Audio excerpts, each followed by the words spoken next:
আজকে আসছি মরিচ তুলতে। তো আমরা মরিচ বাড়িতে মরিচ নেই সেজন্য মরিচ তুলতে আইছি। এখন এই যে মরিচ গাছ,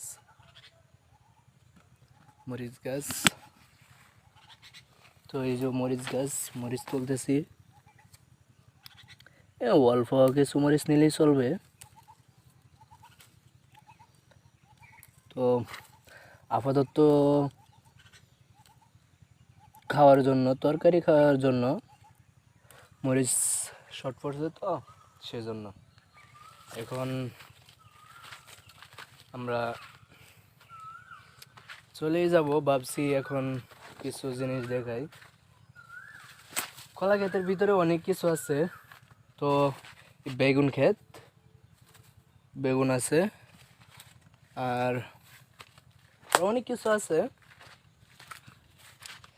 ভুট্টা ভুট্টা গাছ আছে, ভুট্টা গাছ এই যে দেখাই। এই যে আমাদের ভুট্টা গাছ দেখছেন, এটা হলো ভুট্টা গাছ। আরো পেঁপে গাছও আছে, আনাজ তরকারি গাছও আছে।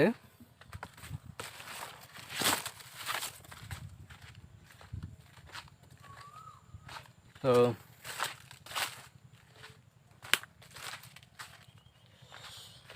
কলা ক্ষেতের ভিতরে ভুট্টা গাছ আছে। এই যে ভুট্টা গাছ, এই যে কলা ধরছে। আমাদের দেশে আবার কেলা কয়, কলার আবার কেলা কয়, বুঝছে? আমি আবার কেলা কইতে পারি না, তো কলা কই। এ আসি, বিশাল ক্ষেত। আর এই যে লোদদরি, মানে শহরের ভাষায় বরবটি বলে, বরবটি।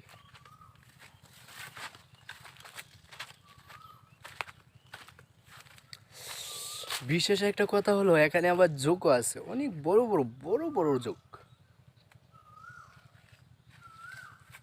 জোক আছে। কালকে আসছিলাম কলা গাছ কাটতে, বুঝছেন? এই যে ছোট ছোট বুকগুলো আছে না, এই যে বুক, এই যে বুকগুলা কাটছি তখন ওইখানে গেছিলাম। তারপর এমনি এমনি এমনি এমনি আসছে জোকগুলা। তারপর আমি ভয়ে, কি বলবো,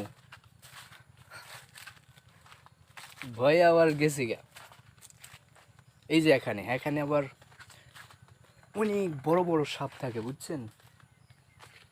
এই যে এখানে, এই জায়গায় এই জায়গায় এই জায়গায় অনেক বড় সাপ থাকে।